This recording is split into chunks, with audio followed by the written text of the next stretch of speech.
You're lonely and you don't know what to do. Open a root beer and listen to do. What's up, fuckers? Time to drink some fucking root beer and talk about SLC Punk. Wow. Welcome back to the Root Beer Cinema Podcast. And as if you couldn't tell, our glorious co-host, Max Vanderwerf, is back in business. Yeah. And I'm also with Heroin Carter. Heroin Carter and Crack Max is what they call him. Crack Max. They call him Lean Max. Promethazine Max. Ketamax. Or Molly Max, which could also I liked be a Ketamax. name. Crack Max. So things are changing around here. Also, we're going to let you know this is our first episode where we're going to be doing, it's now monthly. It's now a monthly podcast. So I know that all of you have been listening every single morning on every 2 weeks. So excited to hear the new episode. So sorry, you're going to have to wait an extra 2 weeks now. All of our passionate fans are going to be really disappointed, but it's better for us. We're really overloaded with work on just the podcast. It's a lot of work. Yeah. Well, and I gotta say, I was reading all of your guys' comments. Yeah. Thank you for liking and subscribing so far. But you just couldn't handle it. Yeah. No, they were like, it was too much, and you couldn't handle it. Yeah, 20 minutes so every 2 weeks. This is for you. 2026, we all know it's been a terrible year. It's been a lot. You're probably thinking, "Oh, Max and Carter slowing down on the podcast, that is adding to the terrible year of 2026. Yeah. Well, you might be right, but this is for you. This is good for us. This is just for you, and also welcome back, Max Vanderwerf. It's been so rough without you, and the great Max Vanderwerf hiatus of 2026 is officially over. So welcome back. And today we'll be reviewing. You say the movie, and I'll say the root beer. SLC Punk. Yeah. And Market Basket root beer. Refreshing. Yeah. More for your dollar. Market Basket, which is a chain in, is it Massachusetts? It's just Massachusetts, formerly known as Demoulas. If you're a real one, you call it Demoulas. Okay. Because I think I got this one in New Hampshire.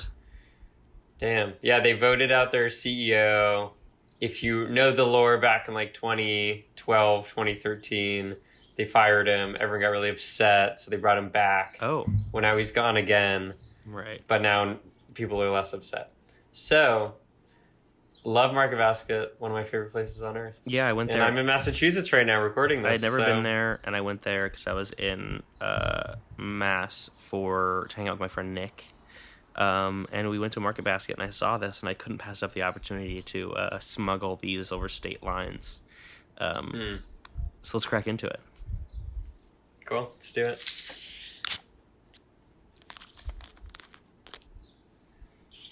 Interesting. Gotta say, the head is good. The head is strong. Oh, yeah? Damn. Yeah, I think mine might be a little flat. I also poured it like, a crazy person. I got the large... What is this? 2 liter. 3 gallons I'm holding? It's a 2 liter. I'm holding a 2 liter, 99 cents. You can't say that until we review the root beer. Oh, cut that out. I will. Okay, I'm taking a sip. All right. I'm digging through head. I haven't gotten a sip yet. All right. Max Vanderwerf classically drowning in head. Something he has to deal with a lot. All right. Give us an intro. So tell us about this movie. This was Max's pick. I'm curious what the background on this is. So SLC Punk, heads up, have seen it before. Wanted to rewatch. It got a new restoration release on streaming a couple months ago, and I was like, oh, that beats the movie, Tubi, whatever the hell I watched years ago. So... Oh yeah, I watched the 4K. It looked really good. It looks so good. I pitched this because, the world is crazy. I think we need a good movie about a bunch of boys, kind of like me and Carter. True. This is sort of a Root Beer Cinema Podcast biopic. Yeah, I'm unfortunately Matthew Lillard. I'm sorry to take that from you.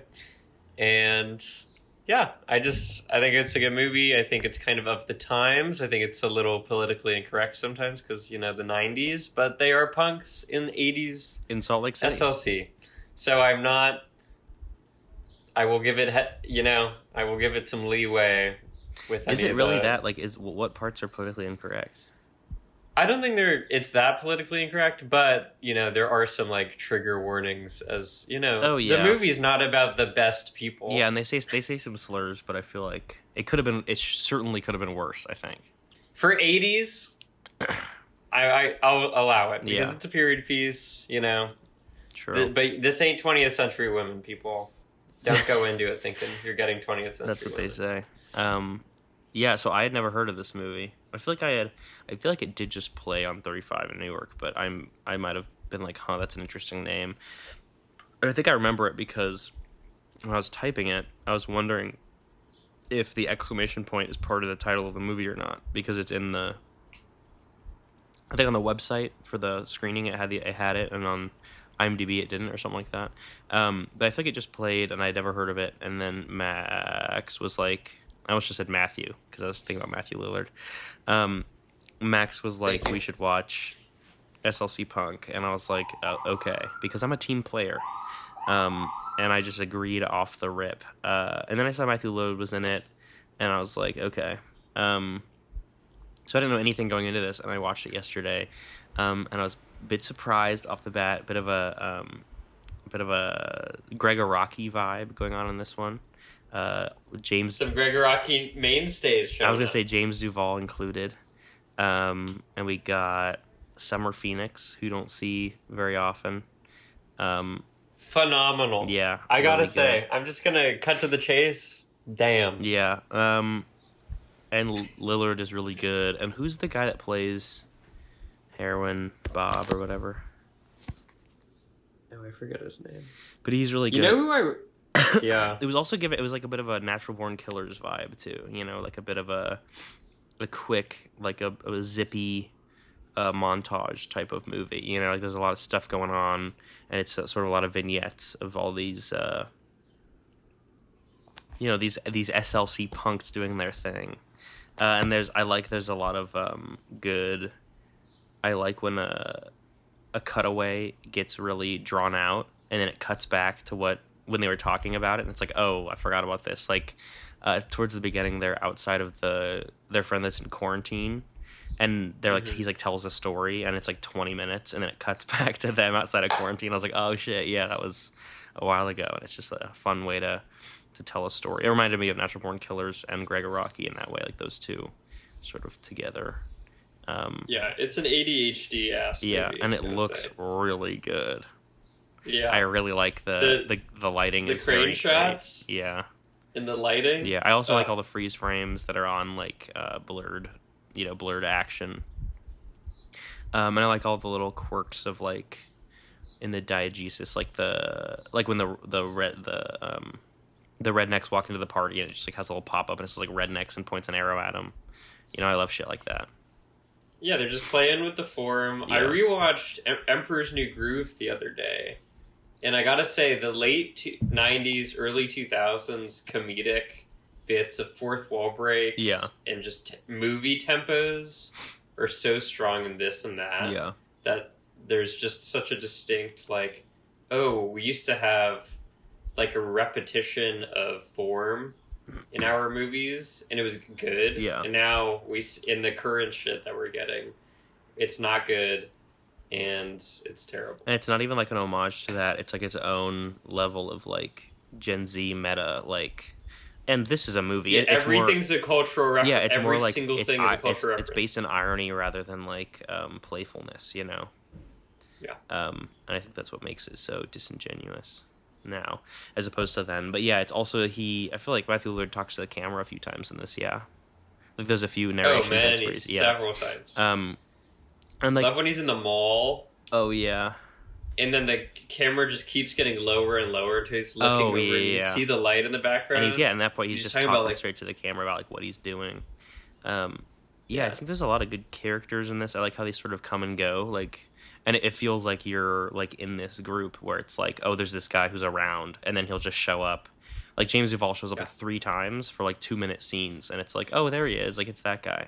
And it feels like that's probably how it was to them, And also I feel like this is what I was, because I started watching this and then my roommates came home, and I restarted it and watched it with them, but I was only like 20 minutes in. But it does really feel like, because one of my roommates was looking up the director, because I'd never heard of this guy, and was looking up like his life, because I was saying that.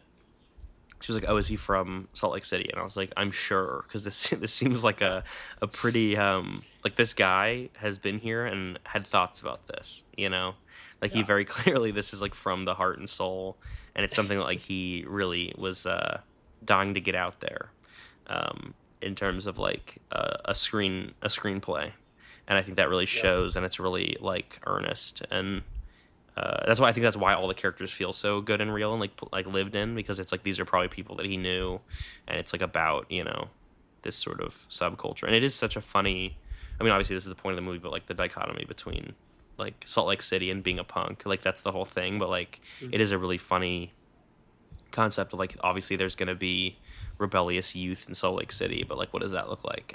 And now we can find out in this movie. Yeah. Well, and then the director is also just so aware of when you're young, you're kind of dumb. Yeah. Actually, you're pretty dumb. Yeah, all the shit they say is like stupid.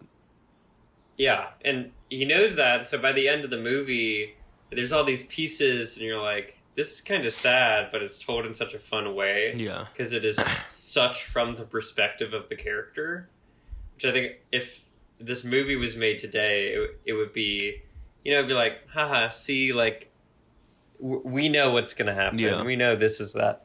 But you really just are with Matthew Lillard the entire time. Yeah. And by the time you get to the end, you're like, holy shit, this is freaking depressing. Yeah. You're feeling all these things. It really got me. I didn't think that it would really affect me, like, emotionally, but it really, like...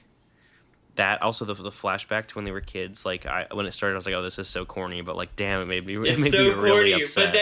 But then it holds on that close-up of him, and I'm like, it's like, fuck, and then it cuts back to Matthew Lillard, like buzz cut at the funeral, and it's like, damn. It's upsetting stuff. Yeah. That scene in the basement is so fucking funny. Yeah, because it's like, man, Rush is so awesome, bro. Yeah. And then he's like, what is this? Dude, Rush is lame, dog. It's like new shit, and it just holds on them, and it does the zoom out, like the the set. It's so crazy because like I don't know if it probably was a set, but like that room couldn't have had the camera in there that way, and it like pulls out on like this crazy wide, and it's like because it's like a memory, obviously. It's nasty. But yeah, no, it's really, and also, have you seen SLC Punk 2? No, I haven't. I'm not watching that shit. My roommate really wants to watch it, and I feel like I should. It would be maybe funny, but it's interesting that he made it. I'm curious what he was up to. I'll watch it again. Next episode, SLC Punk 2. It's actually just an SLC Punk loving podcast. Yeah. Yeah, no, and also there was a moment there where I got really sad because I was like, damn, they used to... I don't know what, obviously, the release for this was like and what kind of distribution it got and stuff, but, like... And I don't know what his career looked like before, but, like, they used to make movies, you know? Like, I don't know, it looks so good. And, like, people used to... I don't know. I'm just so... I know that I think we differ on digital cinematography, but I don't know. You couldn't make something that looks like this now without getting taken out back and shot in the head. They'd take care of you and then delete the movie like they did Batgirl if you made something that looks like this. Yeah, the camera work, and I love the poor man's process driving stuff, where it's just, you can tell it's just like their van in like a dark room. Oh yeah. But then there's the scene when they actually are driving the car at the end, and it might just be on a process trailer, of when Matthew Lillard, I cannot remember his character's name to save my life, and Heroin Bob are sitting in the van, and Heroin Bob's just like kind of freaking out. And the entire time, Matthew Lillard is just staring at him. Like, but they're actually, you can see that they're actually driving past something. Yeah. And there's such like, I mean, I'm definitely digging way too deep into this, but there's just something so well made about this movie. Yeah. His name is Steve-O, by the way. Steve-O. Oh yeah, also how about what is up with that guy who, like, the crazy drug dealer who's like doing like a Chinese accent? Like, what is the accent that he's doing? That's just his. That's what Germans sound like. Oh, he's German? Yeah, that's the guy in the Far Cry movie. Oh. Huh. He was in a bunch of stuff. He's friends with what's his name? The guy who can't make movies. Antoine Fuqua. No, I was gonna say Different guy who can't make movies. No, I was gonna say different. Yeah. The guy that made Far Cry. I don't know what Far Cry is. Isn't it the guy who made video Blood game? Rain? Yeah. He only does like video game movies. I want to say Udo Kier, but I know it's not that. Oh, Uwe Boll or whatever. Uwe Boll. Yeah. I know that guy. But he's great. yeah, but also, I love the scene when they're in his house. Yeah. And it cuts to like all these different like comedic beats. But it's all within the same scene. They're all, it's not jumping through history. It like cuts this is them just in the kitchen first and stuff. time Yeah. that they ever met him. Yeah, and then he's got that long ass gun. Yeah. And that's all a wonder. When he's going crazy and they're in the kitchen really? and just pushing it, that's just one shot. You see, I didn't notice because it's not gimmicky. And it's not lame as hell. Oh yeah, also how about Jason Segel looking really sexy in this movie? I wish he was in it more. He's a little Carter coded, I gotta say. I'm sorry, in general or in this movie? In this movie. In what way? I think none of you up. guys know what either of us look like, but just imagine Jason Segel. In what way am I like him in this movie? I could see you just smashing windows. Because I decide that all the cars in this one street need to have no windows. Yeah, whenever you take off your glasses. Okay, yeah, I look like Jason Segel. Yeah, but because I guess it's heroin Steve or whatever that it tells them not to do drugs. So maybe that would be kind of like me, but different character. Yeah, really good. I don't have a lot more to say other than the fact that it's pretty awesome. One thing I will say is a character you think will be in it more and is in a lot of the promo material is the buddy who gets totally dosed out on his own supply of acid at the beginning. He's in like 3 scenes. Yeah, he's in 3 scenes, and they're like the 3 most famous scenes, and he's so good in them. Yeah, is he like? I didn't know he was marketed hella in this movie. Yeah, I think on the Letterboxd thing, it's him, acided out in the snow, thinking it's water. Yeah. Also, thank God for The Way I Am, because I started watching this on Tubi, and of course, in classic Tubi fashion, it was in 16:9. And then I looked it up, and then I went and watched it on Amazon, and it was in 239. So I dodged a bullet there because, man, this is good. This is some good scope action. Yeah. But anyways, that character is so... I mean, he's introduced as... Yeah, you think he's going to be one of the core 4 of the group. Yeah. And then he gets dosed out. But that scene is... I love the scene where he's running and it does like the x-ray on his leg is so good. Yeah. Like it looks so cool. Yeah, and then the tendons. Yeah, and yeah. stuff. So I'm saying like when it goes through his leg to like, and it's like practical, like whatever that is. It like looks so, whatever they did, it looks awesome. Yeah, and then it cuts to him like almost killing his mom, and then you think that the mom's gonna. He actually killed his mom. Yeah, because he like says, "I killed my mom." Or yeah, like, my and mom then it got cuts to by the her devil. like just like waving in the upstairs. And the way this movie plays with time of like retelling a story, you think it's spread out. Yeah, you don't know. But then the story comes together, and it's all within like a 5-minute span. Yeah. And so I've loved that. But then when he shows up at the store, and he's going crazy, and he's just like, like feared of being called gay by the lady. But just like scaring her, but then being like, I'm not ready for this. I can't do this job. And then he's like, they find him on the street in the real world. It's I mean, it's really heartbreaking because you're like, yeah, this guy's never going to escape this. Yeah. Ever. Acid is scary, man. Yeah. Acid's scary, man. It's scary, man. It's like that part in Good Time that scares the shit out of me. Yeah. And then the girlfriend, Trish. No, Trish. Yeah, Trish is the other. Sandy. Matthew Whichever Lowe's one girlfriend, or is... Yeah, Steve-O's girlfriend. who he She's meets really fun. like I love very their late acid in the trip movie. in the park. Yeah. Yeah. And then I like Heroin Bob. Oh, and then the scene with Heroin Bob's dad. We're going really deep into it. Yeah. It's just like a... There's this quote that Jim Jarmusch has, and I probably quoted it every 3 episodes. Of you should film every scene as its own thing, and in the edit, they will all come together. But you have to shoot every scene as its own thing. Yeah. Which sometimes I disagree with, but I think within this movie, that's what I feel like I'm watching. Yeah, I every feel single like scene is its own, like, happening short... in real time, and then by the end, it does just come together. And that's the power of filmmaking. Interesting. I'm ready to get into this root beer if you are.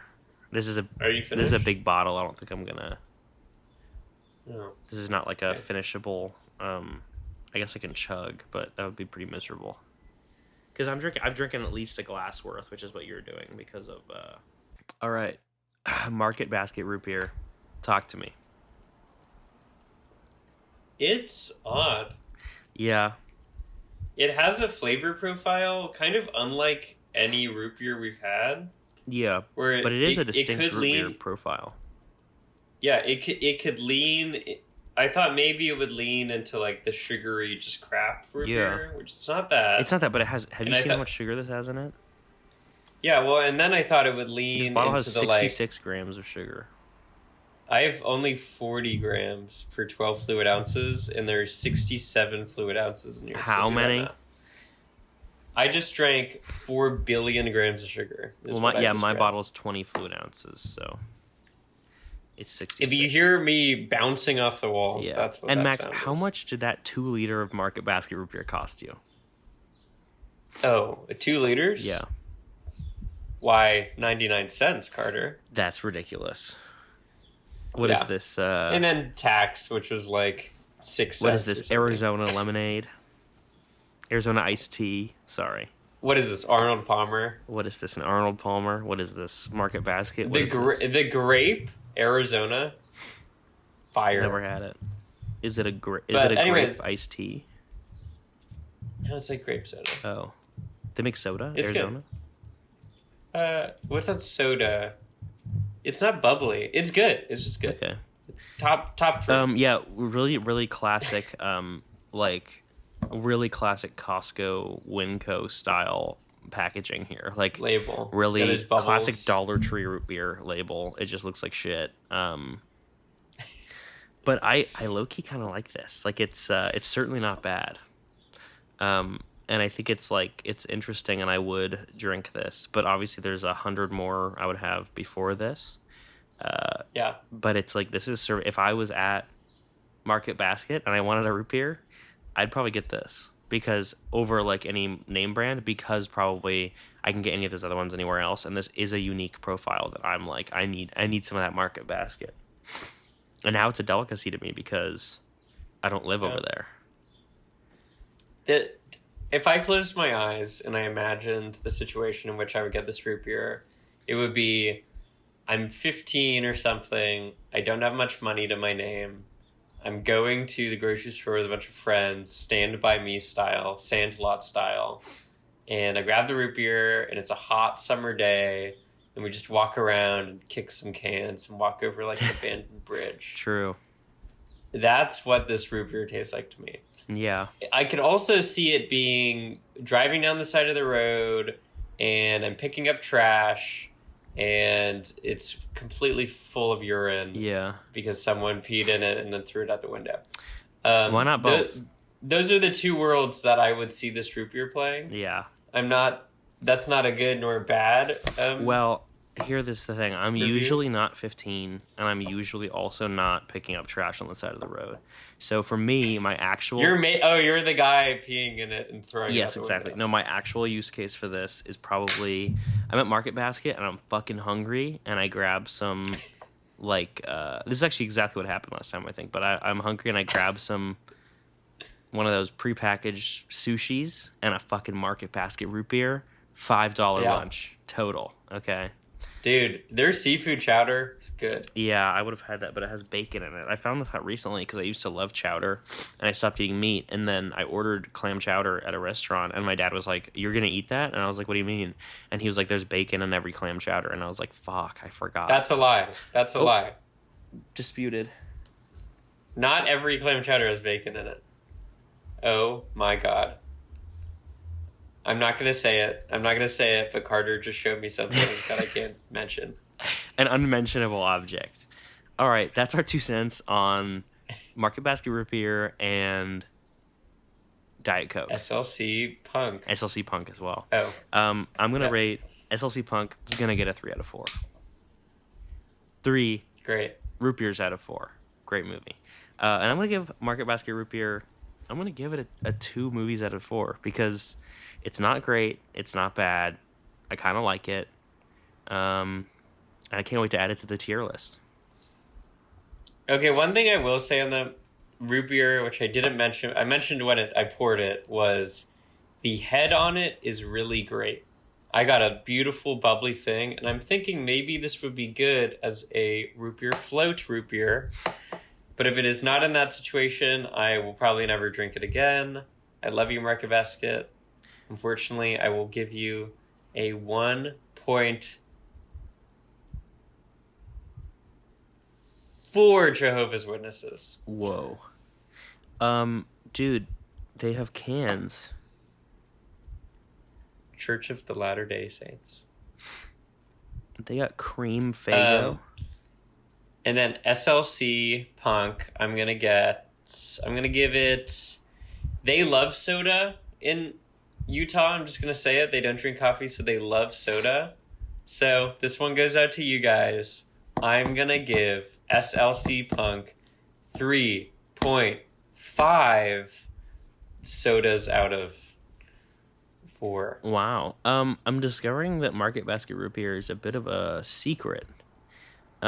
Because I'm looking it up and there's no images on the internet of this root beer.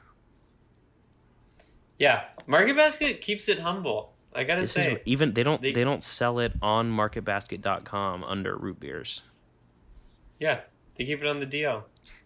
There's one picture from openfoodfacts.com of a diet can of this root beer, and that is all that there is. An underground root beer for an underground movie. So I'm finding this review from 2005 on rootbeerbarrel.com. January 2nd, 2025, Market Basket Root Beer. And it's a different can, and it says draft style made with sparkling water. Do you think that's still true, or do you think it's a new blend? It definitely didn't really taste like sparkling, but maybe that's what I'm getting. I just don't like sparkling water. The first ingredient is carbonated water, but I guess that's carbonated water. Let's look at sodas, yeah. Let's look at the facts. Let's see if they're similar. Anyway, I know this is maybe disingenuous, but I'm gonna use this picture for my tier list.